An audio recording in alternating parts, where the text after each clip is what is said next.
আজ doctors day. Bidhanchandra রায়ের জন্মদিন 1 জুলাই। আর এই দিনেই বাংলার স্বাস্থ্য ব্যবস্থার স্বাস্থ্য ফেরানোর শপথ নিলেন মুখ্যমন্ত্রী শুভেন্দু অধিকারী।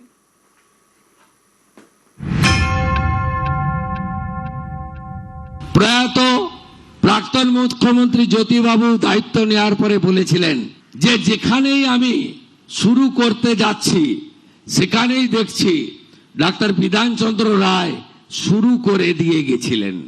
আর আজকের মুখ্যমন্ত্রী অকপটে বলতে পারে যেখানেই আমি হাত দিচ্ছি সেখানেই ধ্বংসলীলা দেখতে পাচ্ছি। এই দুটো ভিন্ন মতের মধ্য দিয়েই আমাকে এগোতে হবে এবং এই জায়গা থেকে বের করে আনতে হবে। বিজেপি বারবারই দাবি করে তৃণমূল জমানায় রাজ্যের স্বাস্থ্য ব্যবস্থা কার্যত ভেঙে পড়েছিল। হাসপাতাল আছে, ডাক্তার নেই, বিল্ডিং এর গায়ে রং আছে, চিকিৎসার সরঞ্জাম নেই। পালা বদলের পর এবার স্বাস্থ্যের হাল ফেরাতে উদ্যোগী মুখ্যমন্ত্রী শুভেন্দু অধিকারী সরকার। স্বামী বিবেকানন্দ বলে গেছিলেন, শিব জ্ঞানে জীব পূজা করো। আজকে আমাদের এই রকম একটি দপ্তরকে সত্যিকারে ঠিক জায়গায় পৌঁছে নিতে হবে। আপনি যান ভেলোরে, আপনি যান মুম্বাই টাটা ক্যান্সার হসপিটালে, আপনি বাঙ্গালুরুতে দেবী শেঠির হসপিটাল, আপনি যান ডাক্তার রেড্ডির হায়দ্রাবাদে, সর্বত্র শুধু বাঙালি বাঙালি বাঙালি, দরিদ্র দরিদ্র দরিদ্র। কেন এই রাজ্যে চিকিৎসা দেওয়া যায় না?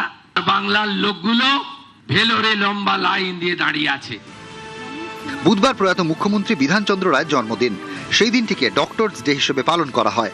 বিধাননগরে একটি অনুষ্ঠানে উপস্থিত হয়ে বাংলা স্বাস্থ্যে দিন বদলের বার্তা দিলেন মুখ্যমন্ত্রী।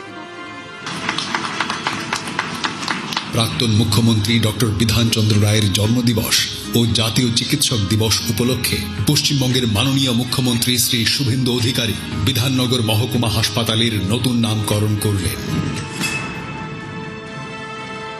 কিংবদন্তি চিকিৎসক ডাক্তার বিধানচন্দ্র রায়ের প্রতি শ্রদ্ধা জানিয়ে এই হাসপাতালের নতুন নাম হল ডাক্তার বিধানচন্দ্র রায় মাল্টি স্পেশালিটি হসপিটাল। সংকীর্ণ রাজনৈতিকতা থাকবে না। ধর্ম সম্প্রদায় ভেদাভেদ, মত পথের পার্থক্য, ওরা আমরা পছন্দ অপছন্দ থাকতে পারে না। এত হস্তক্ষেপ, এত দমন পীড়ন, এত অবহেলিত চিকিৎসা ব্যবস্থা, এটা কি কাম্য ছিল? হসপিটালগুলোতে বেহাল অবস্থা, রোগী শুয়ে আছে, তার সঙ্গে কত প্রাণীও শুয়ে আছে যাদের সেখানে থাকার কথা ছিল না। কি অবস্থা করে রেখেছেন হসপিটালগুলো, কি অবস্থা করে রেখেছেন স্বাস্থ্য ভবনে, কি অবস্থা করে রেখেছেন মেডিকেল কলেজে। আসুন সবাই মিলে শপথ নিই, প্রথমে যদি বেহাল অবস্থার হাল ফেরাতে হয় চিকিৎসা ক্ষেত্রে করতে হবে। এবার ফ্ল্যাগ অফ করে ডায়াল 102 পরিষেবার অধীনে অতিরিক্ত 200টি অ্যাম্বুলেন্স শুভ উদ্বোধন করবেন মাননীয় মুখ্যমন্ত্রী মহাশয়। এই 200টি অ্যাম্বুলেন্স রাজ্যের বিভিন্ন স্বাস্থ্য কেন্দ্রে মোতায়েন করা হবে।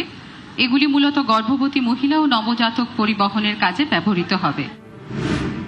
সরকারি হাসপাতালে রোগীদের জরুরি চিকিৎসার জন্য বেসরকারি হাসপাতালে 10% বেড সংরক্ষণ। এদিন থেকেই এর সূচনা হলো। সরকারি হাসপাতালের রোগীদের জন্য বেসরকারি হাসপাতালে বিনামূল্যে 10% শয্যার সংরক্ষণ। স্বাস্থ্য ভবনে কন্ট্রোল রুমের উদ্বোধন। স্বাস্থ্য ভবনে নবরূপে সজ্জিত প্রেক্ষাগৃহের উদ্বোধন। নদিয়া জেলা ড্রাগ কন্ট্রোল অফিসের উদ্বোধন। পূর্ব বর্ধমানের গলসি উত্তর, হাওড়ার দক্ষিণ মানশ্রী, পূর্ব মেদিনীপুরের রানীচকে 3টি আয়ুষ্মান আরোগ্য মন্দির ও পূর্ব বর্ধমানের খণ্ডঘোষের ব্লক পাবলিক হেলথ ইউনিটে ল্যাবরেটরির উদ্বোধন। মা ও শিশুর জন্য সঠিক সময়ে সঠিক স্বাস্থ্য পরিষেবা নিশ্চিত করার লক্ষ্যে জননী পোর্টালের উদ্বোধন। বাঁকুড়া সম্মিলনী মেডিকেল কলেজ ও হাসপাতালে ব্র্যাকেট থেরাপি পরিষেবার উদ্বোধন। রাজ্যে প্রধানমন্ত্রী মাতৃবন্দনা যোজনার শুভ উদ্বোধন। প্রয়াত প্রাক্তন মুখ্যমন্ত্রী জ্যোতিবাবু দায়িত্ব নেওয়ার পরে বলেছিলেন যে যেখানেই আমি শুরু করতে যাচ্ছি সেখানেই দেখছি ডাক্তার বিধানচন্দ্র রায় শুরু করে দিয়ে গেছিলেন। আর আজকের মুখ্যমন্ত্রী অকপটে বলতে পারে যেখানেই আমি হাত দিচ্ছি সেখানেই ধ্বংসলীলা দেখতে পাচ্ছি। এই দুটো ভিন্ন মতের মধ্য দিয়েই আমাকে এগোতে হবে এবং এই জায়গা থেকে বের করে আনতে হবে। নিউজ 18 বাংলা।